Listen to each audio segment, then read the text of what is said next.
What is up, my fellow Titans? Welcome, finally, to Titan Season 3's premiere date. So, 3 episodes dropped today. Just in case you aren't aware, I'm going to be uploading my first 2 episode breakdowns, including this one for episode 1. Another one should be out. If not, it might already be out, depending on when you're checking this video out. And as well, the 3rd episode breakdown will be up the next day, August 13th. From whenever you're watching this. As you guys know, I released a non-spoiler review because I got to see 5 episodes in advance, and yes, I guess you can kind of see where I'm coming from now, at least I hope so. So, without further ado, guys, let's get into Titan Season 3 breakdown videos.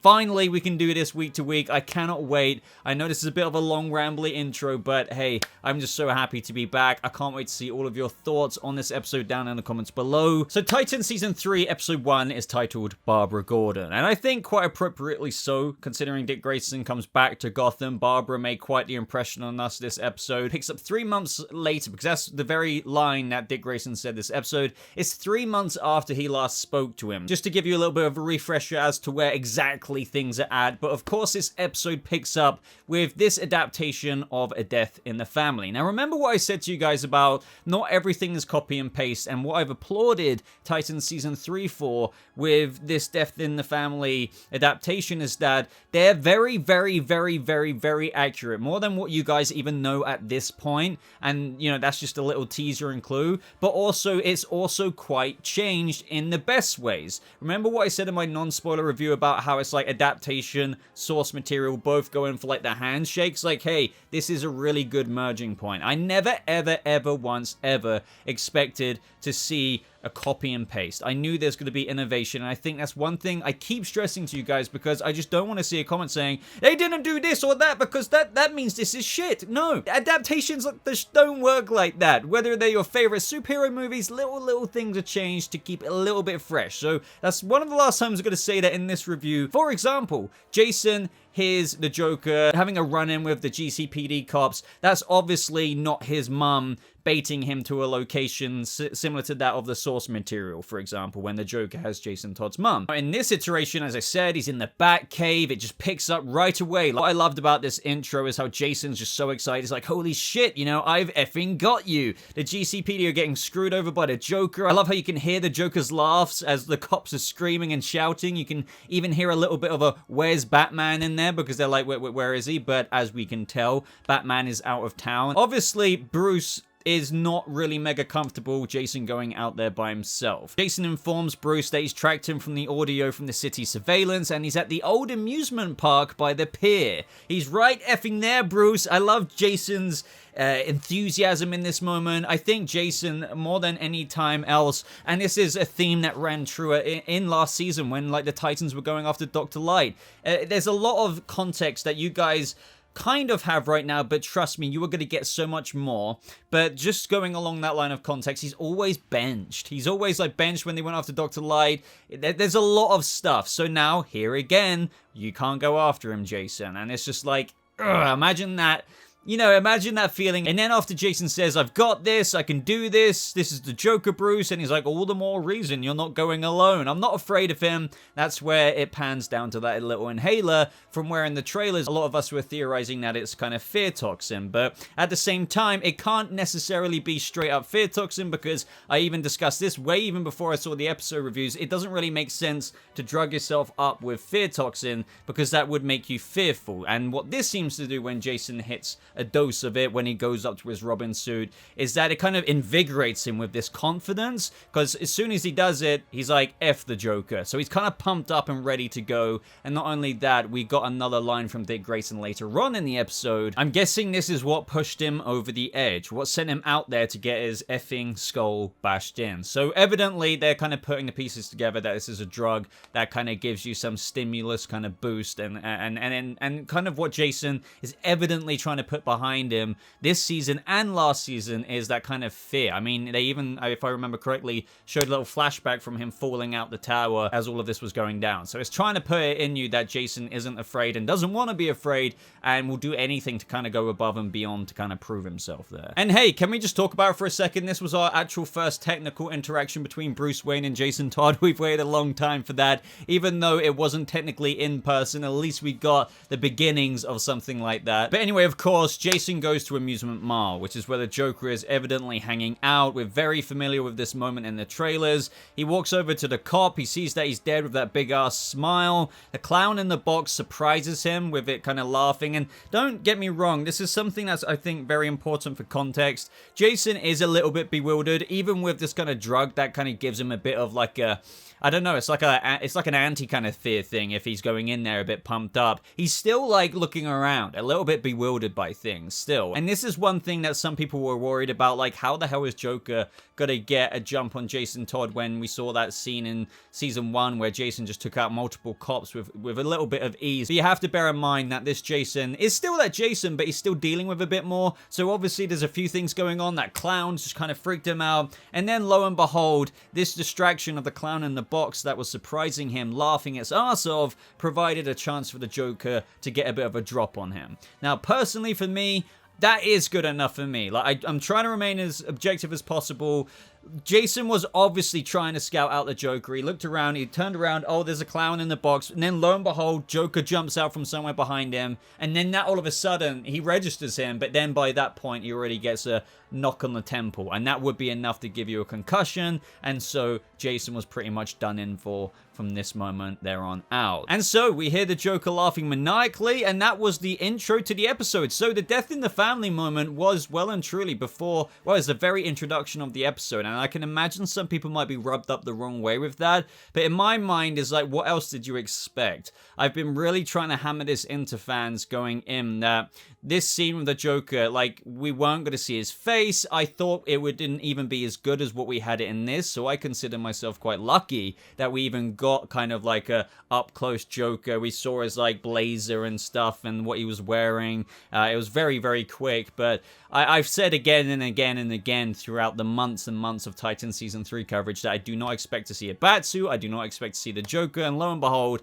it turned out to be the tempered expectations of what I, well, expected, if that makes sense. So hopefully nobody is surprised by that. If people really downgrade this through, let me put it like just saying, oh, they could have done something. No, I think that is a silly criteria to kind of rank this down on. They can never ever properly show the Joker. So like, as I keep repeating, what did you expect? So I'm absolutely happy with this crowbarring moment. They did the job. They set up the tone of the season. And if you think it was rushed, I can respect that, because maybe they could have done that a bit longer. But the idea of going back to Gotham this season being the premise and the playground of this season in general, obviously the call back to Gotham for Dick Grayson and Titans to come back, there had to be a catalyst, and well, that was Jason Todd dying in the hands of the Joker. So then, what happens after this, I thought was a brilliant way to kind of, that was the intro. Now let's see what the Titans are doing. So then we go to San Francisco. And I absolutely love this. I love the song choices in this episode.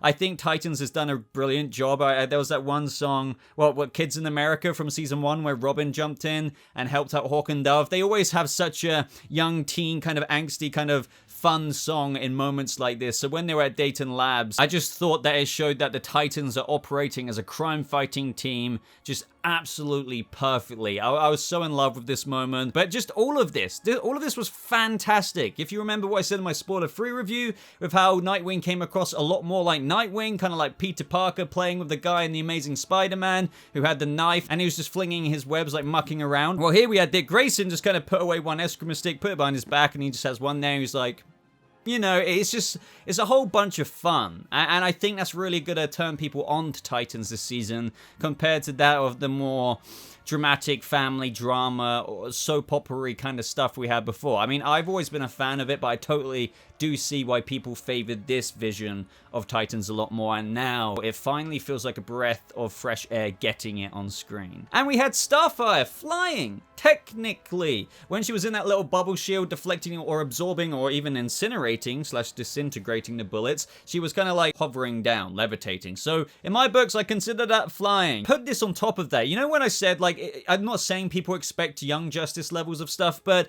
this almost felt like it when the news reporters were coming in. We had like the freaking Titans on the news of San Francisco. The mayor comparing them to like the angels of San Francisco. It's just crazy. It really is. It's like, it's almost too far in the opposite direction. And I'm only joking, by the way. It's just, that's how far I want to go to say there's such a contrast. and I just really hope people like it. At least in the 3 months that the Titans have been from the end of season 2 to season 3 now, they've obviously earned such a reputation for themselves in San Francisco that they are literally looked at as like these gleaming icons of the city. But of course, therapist Justin recognizes Corey on TV. And by the way, this is what I mean by like, Titans isn't necessarily perfect, and this is also what I meant by the soft reboot. For example, like in this episode, Dick Grayson goes to a crime scene where Barbara Gordon's there, but it's like, are we all forgetting that Dick Grayson escaped literal federal prison? And in the United States, he would be a wanted man. I mean, I know some comic book fan might say, yeah, but he's in Gotham, it's all corrupt, it's fine. But do you know what I mean? It's like, in this soft reboot, everything's canon, but it's like, we're gonna try and forget about some things and just focus on the good things. We're just gonna bring you the good things and the things you wanted, but there are technically things like that. It's like, he literally was in jail. He broke out of jail. He should be very much so a wanted man, not even being able to go around in a precinct. Do you know what I mean? And then as far as Starfire, it's like they've kind of dropped the plot thread of how she couldn't even use her powers last season. Well, here she is imbued with powers. It's like, they're capitalizing on the best, but they're kind of trying to sweep under the rugs maybe some things, unless they are going to bring that plot thread back up. But as far as I'm saying right now, do you see what I'm trying to say? But at least, I guess, we can just tunnel vision on the good things. The good things. But this is when Nightwing gets a call. It's probably Bruce, obviously. Or maybe it's Barbara, but it's probably Bruce. Learning, most likely, about Jason's death, because he's just like, what? And this is when, yeah, more or less, the start of the move to Gotham City begins. Meanwhile, in Gotham City, we have Tim Drake answering the question in a newspaper as to why a bat in regards to Batman. So I really like this introduction to Tim Drake, because, as I said in my non-spoiler review, it doesn't obviously make him a freaking genius, him just saying, oh, well, because bats hear everything, but it's just trying to give you a little sowing seed to Tim Drake's personality traits and how everyone's trying to figure out why a bat, but Tim Drake just scrolls to that page and is like, well, duh, like, it's obviously because of this. And that even further gets demonstrated of when the scene of the cops pull up, and yeah, that just shows, yeah, these cops, it's like, they didn't do anything, but they were obviously, like, looking for trouble, and Tim Drake pulled out the dumplings just so they could obviously try and not do something that they might have done, or given him some kind of punishment for being out during curfew, even though he's allowed to. But obviously he has like bat emblems on everything because he's such a Batman and Robin fanboy, which is another true to the character aspect. But here, some cops clearly aren't a fan of Batman, and he says, I'm a fan, and they're like, Batman's a sociopath in a rubber S&M outfit. Pick better heroes, kid. And I love his response. He's like, it's not rubber.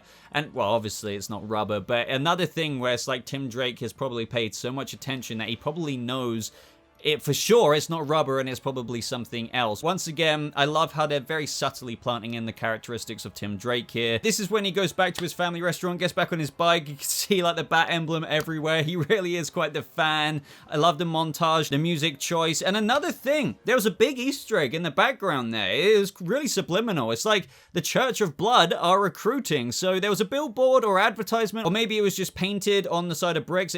So my copy, when I watch screeners, aren't at full 1080p, so it's kind of half blurry a little bit. But anyway, that's a very easy Easter egg to miss, but hey, Church of Blood are out there and they're recruiting, so that's kind of like a really nice little Titans Easter egg. But this is when it happens on the TV. Batman's ally Robin was found dead tonight along with a security guard. The Joker, who was waiting for police, was taken in without further incident. The Joker was sent back to Arkham Asylum where he escaped earlier this month. But the fascinating thing I find about this line, and we'll talk about this a little bit later because there's more lines between Dick and Barbara which really kind of show this iteration of the Joker, and it is true to the character. The Joker, who was waiting for police, was taken in without further incident. He was just waiting there. So as soon as he killed Jason, he wanted to be taken in. He didn't try to attack any more cops. He just let it happen. And I love that. But anyway, Tim Drake is shook. Obviously, that's because he really is such a fanboy. This is quite devastating news, especially after that line earlier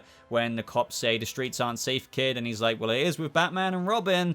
But yeah, a lot of this iteration is really kind of surrounding how Ian Glenn's Bruce Wayne needs to operate with a Robin. And little does Tim Drake know that he will eventually be the next one. But as I said, a lot of this happened so early on because it is the catalyst for everyone and the Titans coming to Gotham City, which is when we see Dick Grayson having driven back, and you see the little waterfront overlooking Gotham City, and look at that skyline. My God, I absolutely love this daytime look at Gotham because everywhere else is kind of sunny, but there's this almost like bad weather cloud over Gotham that makes it look so smoggy and boggy.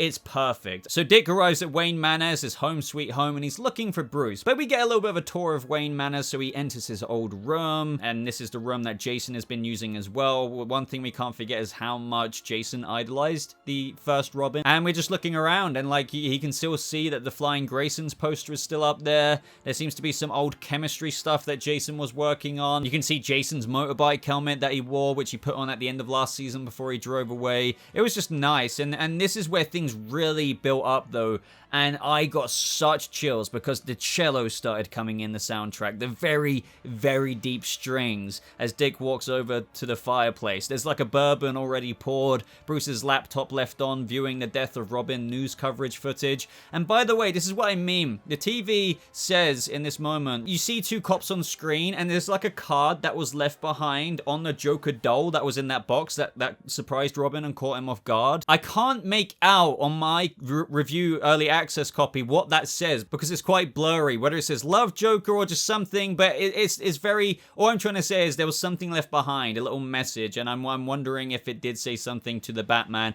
in a similar fashion to Jared Leto's Joker and BVS writing down haha jokes on you Batman. It's probably a similar thing, but I do apologize that I can't tell you exactly what's written on it because my freaking review copy was 720p. But a very, very, very, very, very, very, very fascinating thing that I was absolutely engrossed by it in this moment is that I said I didn't expect Jason to actually die. I thought it'd be more of an Arkham Knight route where he fakes his death or something, but here it specifically says, the TV specifically says, Robin's lifeless body was discovered at the abandoned amusement park. So like, for all intents and purposes, it is saying like, they found a body, like Jason did die. So that already in my notes here caught me really off guard. I was like, okay, well they're literally saying lifeless body, so he died in this live action adaptation as well. But as I said, guys, about those cello strings, like, I'm already getting chills just talking about it now. Dick Grayson goes over to dial the clock with proper, typical, old-fashioned way of getting into the Batcave. I mean,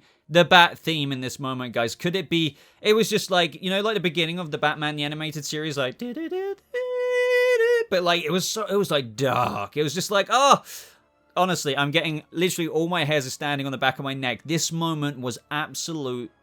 They nailed it. And not only that, I could gush even more, and I'm probably going to, because then we get into the Batcave, guys. We get into the motherfucking Batcave. Bruce has the actual dinosaur in there. He has the huge-ass penny from Two-Face. But I love how they kind of, in this adaptation, made those holograms, if you will, rather than actually a really, really big life-size kind of dinosaur. It's still so well done, in my mind. But then there are actually quite a few trophies on display. And once again, so annoyingly, it was kind of blurry for me to make out. Some of them were very, very obvious, such as a Riddler top hat, a huge Joker card. There is just so many trophies, and trust me when I say you ain't seen nothing yet. And that was just that. I want a close-up scene of where, and we didn't get it in this episode, but I need a close-up scene where they're just like looking at those little trinkets on those pedestals. But clearly you could see the big-ass Joker card, the big dinosaur, but that was in hologram mode. Same with the penny, but then you had specific ones like the gun there. It's just, to be honest, I'm kind of overwhelmed and speechless with how much fan service they manage. It's technically not fan service because any Batcave should really have what they've done here, but it still surprises me. Obviously, with the limitations of the show, they can do Bruce Wayne. They can't necessarily give you Batman, but if they're going to do the Batcave without giving you Batman, they can give you all of this. This is where things get even more interesting. Dick enters the main portion of the Batcave, and he finds Bruce kind of kneeling on the floor, cleaning the blood out of the Robin armor. But you can still see there's blood on the actual armor that is still back in the capsule. I love the dialogue of these scenes. It really, this is what I mean about the psychology of Bruce Wayne. I feel like Ian Glenn's performance in this episode was incredible. He will come back again in another episode this season, but that's all I'll say about that. But like, it is very, very impressive. So at the moment, Bruce is acting insanely stoic. And I found all of this more or less to be quite a character study of him. It was very fascinating. And I find, look, say what you will about the casting, but Ian Glenn does really embody a very, very accurate Bruce Wayne. Now, this is very kind of ironic at the same time because some people, even myself, I'm quite the purist and I don't like Batman killing. But in my rule book, if there's only ever one story, in a similar way to like The Dark Knight Returns and how he kind of cracks his neck 3/4 of the way, and that was good enough for the Joker to consider that he's won, so he snapped the rest of his neck so he could die, if you know what I mean. That's the Joker's the only one, similar to the Killing Joke open-ended kind of way that leaves off with them both laughing, and for all we knew, Batman snapped his neck because enough is enough. With this character, that is the only one where I feel like there's any justification in ending him. Now, we will get into that more, because trust me, I'm really not a Batman who kills person at all. But the way they decide to portray the light in which Ian Glenn's Bruce is showed here comes across as a dick at first. But as I said, not all is technically as it appears. It's just still such a fascinating light to paint all of these scenes in. Yeah, and this is what I mean about Bruce's stoicness. He's just acting as if nothing's happened. So Dick is like, can I help with the arrangements? He's like, nope, it's already all been taken care of. So when's the funeral? It's already happened. And Dick's like, what? What do you mean it's already happened? Bruce informs him then that the casket came last night and he buried him in the family plot right next to Alfred. So in this year now, Alfred, we got answers already. Alfred is dead. We were all wondering about Alfred a bit because he was alive. If I remember correctly, literally Dick contacted Alfred and he was talking with him on the phone in season 1, but I guess he died between those years. And already he goes right back to the Batcomputer and he says there's a new player in Gotham.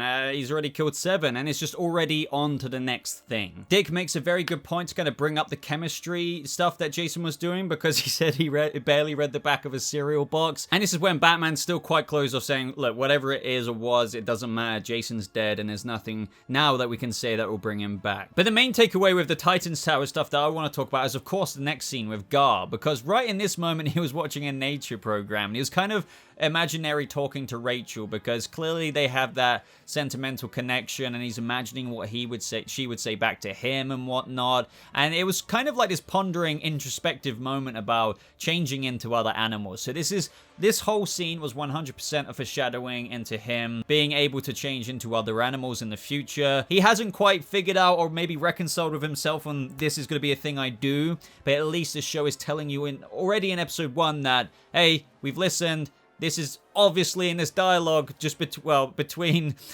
Beast Boy himself that he's thinking about other animals. So hope you know that we're thinking about what you guys were complaining about. That's the way I read that scene. But guys, this is when the scenes take us to Gotham because Dick Grayson wants to see the commissioner. This is kind of what I meant. Like technically Dick Grayson's a wanted man, so I think he should be arrested at any turn after breaking out of prison, but I guess it doesn't matter. But yeah, the bodies in Gotham that are popping up, their faces are masked in cellophane, and of course Commissioner Gordon is on the scene of the crime. And I just love that opening shot of when she turns around, you know, it's like, Commissioner Gordon, someone here to see you.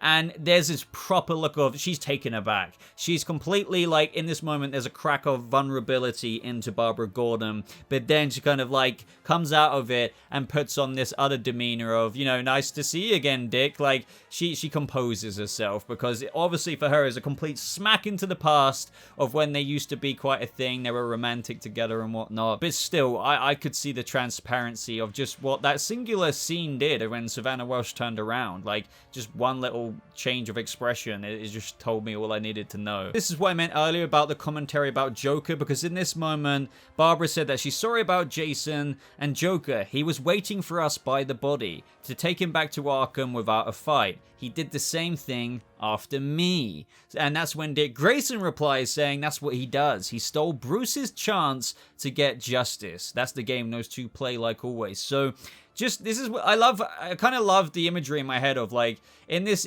iteration, just like after the Killing Joke as well, after he shot Barbara and all of that stuff went down, he waited for the cops to come so they could get him before Batman could get there and completely cave in Joker's face to, you know, get that sense of justice for what he did to Barbara in the Killing Joke, what he did to Jason in this episode. Do you see what I mean? So the fact that Joker did the same thing in The Killing Joke to Barbara. I love that insight in what kind of tapestry it paints in my head of the past of this universe. It's like we may not get to see the Joker actually like up close in frame in a headshot, but at least we get the little tendencies of the way he's gone about doing little things through little intricacies of information like this. But another thing, just to hammer this in even more, like I'm genuinely so surprised by this because I just didn't think they would do it. And that is in this conversation when they were saying, have you talked to Bruce? And Barbara was like briefly at the morgue. Jason's body was laid out on a slab. I would characterize him as subdued. So like once again,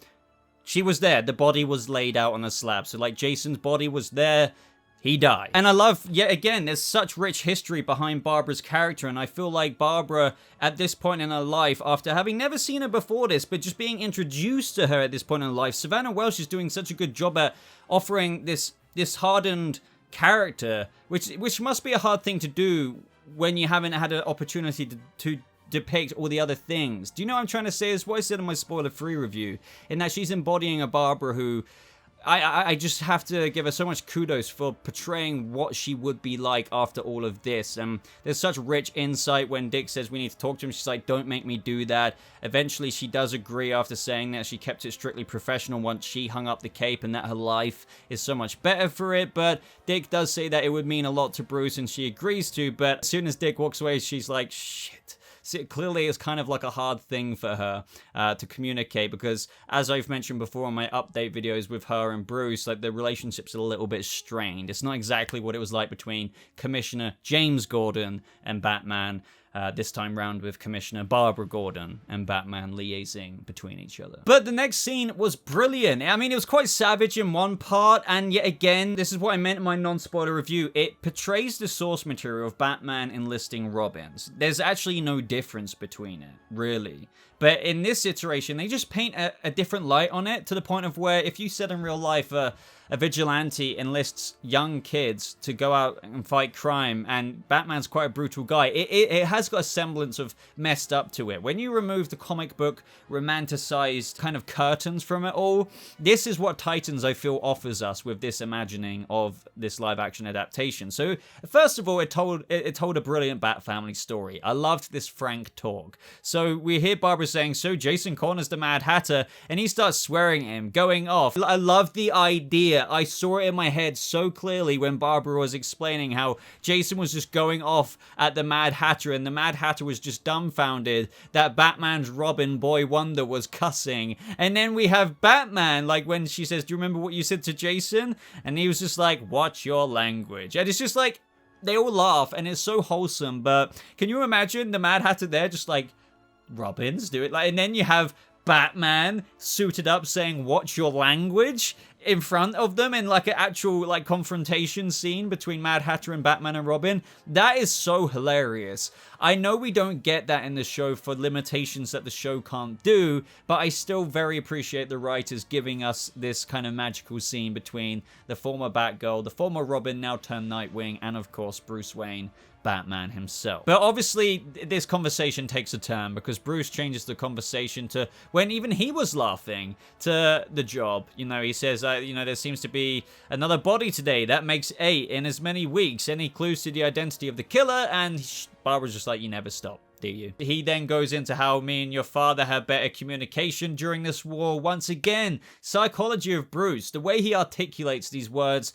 and his perspective on what he does in Gotham. He calls it a war. And that's even when Barbara says you still call it a war. And he's like, it is a war for the soul of this city. And to be honest, I'm with Bruce here. Gotham is always, like, the soul of the city is always, it takes Batman to keep that black heart from remaining black. He's the one constantly polishing it, but if he weren't there, my analogy is like it's silver, a silver ring. Gotham will always keep getting tarnished, like the silver ring will just go gangly green, black type. You need Batman there, and there is a war for the city and the soul of the city, so I love the dialogue here. It's mwah. As much as I love Savannah Welsh's Barbara here, she's got quite a different outlook, and I do appreciate her perspective. The thing about this writing, what I like about it so much, you can see both sides of the story, because she goes in to saying how calling it a war feels like it's just trying to justify all the lives that have been lost, and he's just like, well, yeah, but your father kind of understood the sacrifice with, and he's not wrong. Like, Gotham, in order to save it, it takes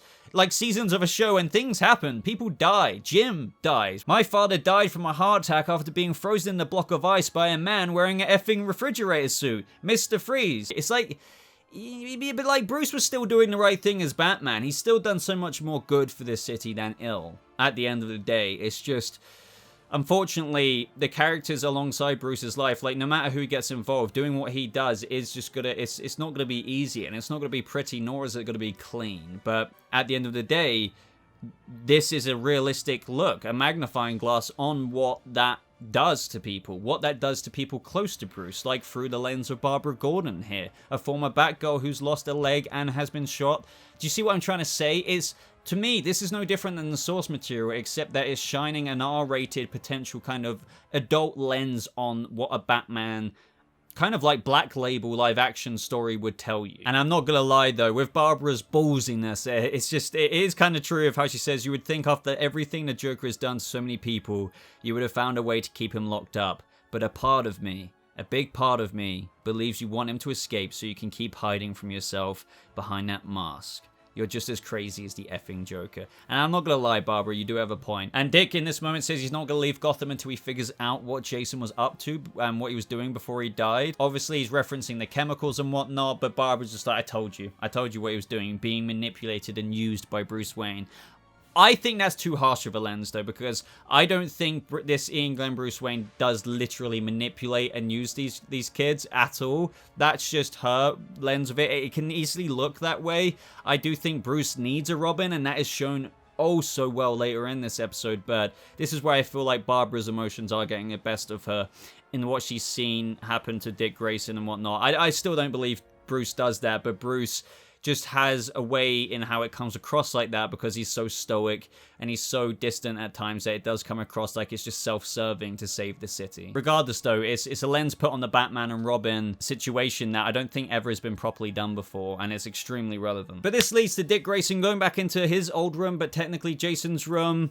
He looks at the chemistry book again. He pulls back a secret compartment in the wall, and there's a little Muddy Duck magazine. I'm guessing this is Jason's extracurricular activity material. I don't know. But anyway, there's also cash in there and a key, B, for a property, saying Harris Place B. So this leads Dick Grayson to the location of that property that Jason evidently rented out. And in this place, it looked like Jason was trying to whip up that same fear toxin-like inhaler stuff. This is what I mean by the new innovative stuff that they've chucked into this story. This is the start of all of that. Dick is really trying to figure out what he was taking. This is when somebody comes in here. He just admits that he heard somebody was cooking something up and he didn't want the competition. That guy didn't really mean anything. After taking some of that green substance back to the Batcave, that is where it says the chemical compound is unknown. And I was like, damn, like at this point, when I first watched it, because I thought, oh, maybe he's trying to recreate fear toxin or something. But the Bat computer in this moment shows a file update that is required for the Robin folder.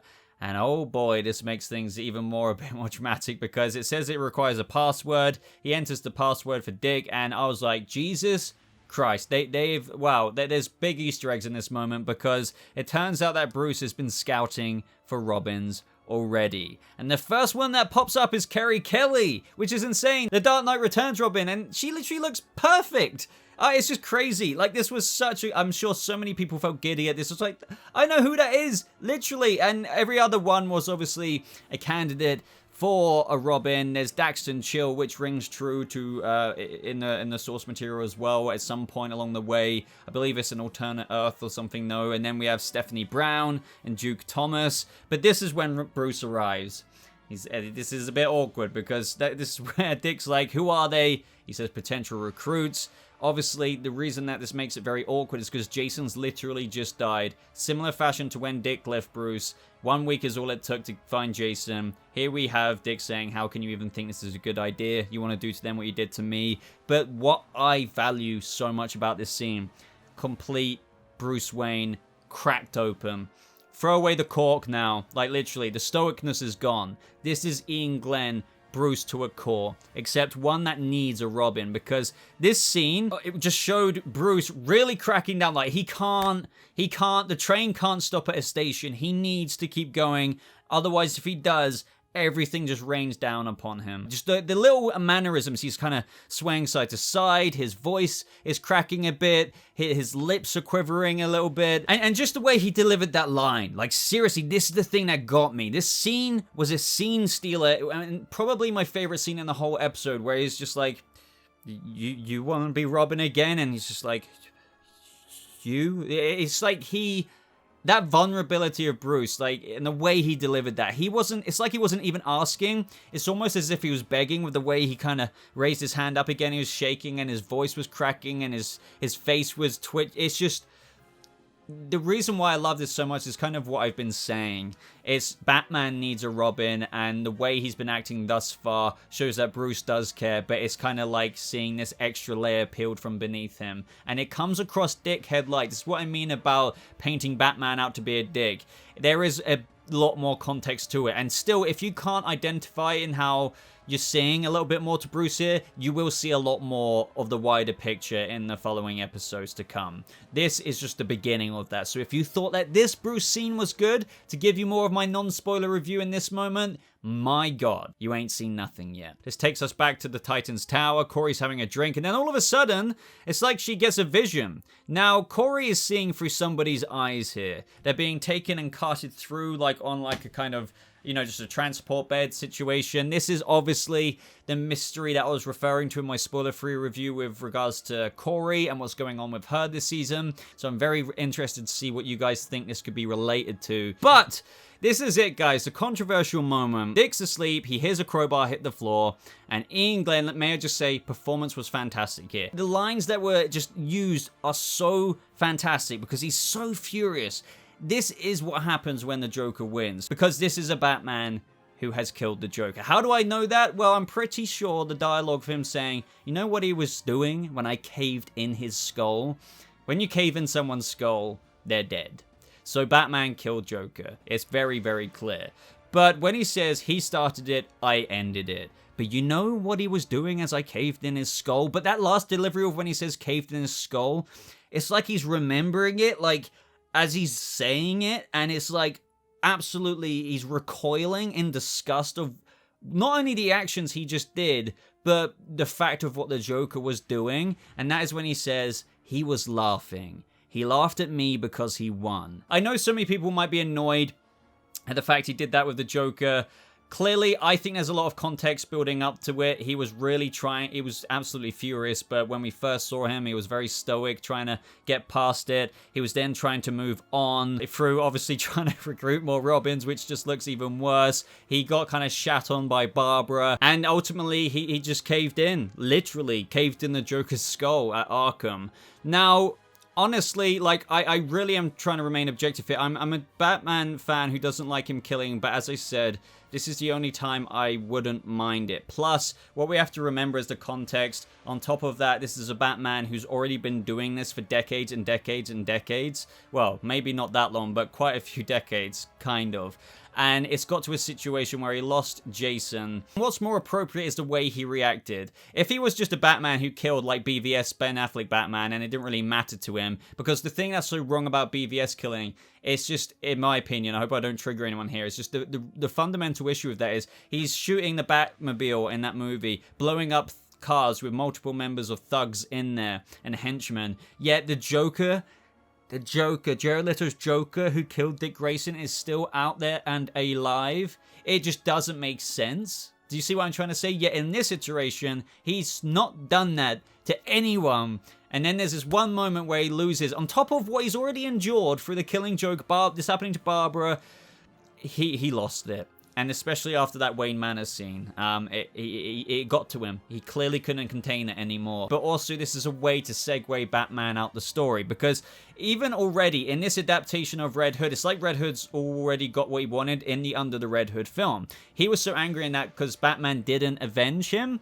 And in this one, Batman's already out the story. This already makes the adaptation different, obviously, because Bruce is out the picture because he put himself out the picture. So Red Hood feels avenged from the Bruce perspective. So in this adaptation now, Red Hood's agenda is still very similar, and you're going to see that, but the whole dialogue from Jensen Ackles, oh, you never avenged me, Bruce, in the Under the Red Hood movie, that's already sorted. It's already done. Do you see what I'm trying to say? So it already starts off like a new timeline on another Earth of where would things go if Bruce did that in the Under the Red Hood movie. Bruce will be back as Batman, obviously, with Tim Drake, like, being here this season. Batman needs a Robin. That was established in that Batcave scene oh so perfectly. That was definitive in showing Bruce's reliance on the Robin in certain iterations. But I'm telling you, the delivery in this scene was just impeccable. There's something about seeing a broken Bruce at Ian Glenn's age as well, with the wisdom and the years he already has on him and the stuff he's already had to deal with. I think what did it for me and what made me okay with it is how broken he was. If he wasn't broken, then that would rub me up the wrong way. It's like, yeah, Batman killed. That's not right. But the fact that they portrayed it in the way they did, he was cracked to the core. If Batman were to ever kill, that's what it needs to do to him. Not like, for example, like, I'm not trying to shit on BVS because I like BVS. I'm just saying, in that one, Batman seems to just process that okay and letting people kind of inadvertently die if they happen to die anyway. In this one, it breaks him through and through. And that's something he's going to have to reconcile with. And that ends the episode. So honestly, guys, I thought, like, I know this was a long breakdown, but I just wanted to blabber it all out in this particular review for the first episode. I thought with what they had to do, it can come across rushed with the Under the Red Hood storyline, or should I say the death in the family with how he died. But regardless, when they're basing their season off the Titans going to Gotham because of the death in the family, I suppose they just didn't want to waste time, so they got that done in the intro. I didn't expect it to be any longer, to be honest, even though it does come across like, damn, Jason just died before the title rolled. They weren't going to show the Joker or Batman, so what else would they do that would make it prolonged out? Do you know what I mean? Now you maybe get a bit more of a vibe for what I meant with how certain characters aren't even in it. We had a little bit of Tim Drake, but other than that, there's not too many cast members because A, Hawk and Dove weren't even in this episode. We didn't have frickin' Donna Troy. We didn't have Raven. There's no Rose. There's no Jericho. So do you see what I mean? The concentration of characters in this episode I felt was paced nicely. It set the golf balls up to be teed, you know, and to swing them into the next storyline, the next episode nicely. And so as far as that, I'm very happy with this first episode. I don't know what more they could have done. And personally, as Batman killing is a controversial thing for me as a Batman fan, the way they tackled it here was very tasteful, in my opinion. And just you wait until you see the episodes unfold even further, because the tastefulness of handling a character like Batman killing, which is a very fine line to walk, you have to curatively handle that so delicately. And I can tell you that is one of the most interesting things about Titan Season 3 this year. So guys, let me know your thoughts. Let me know everything. Like this video if you got to this point. And especially if you got to this point, leave a hashtag with whatever comment you were gotta put down in the comments below. Hashtag TheJoker1. As always, links are in my top pinned comment, which is my comment. Expand it, show more. You can see links to my Twitter and my Discord server. But thank you so much, everybody, for watching. I hope you all have a lovely rest of your day. And other than that, I'll see you Titans in the next video. Goodbye.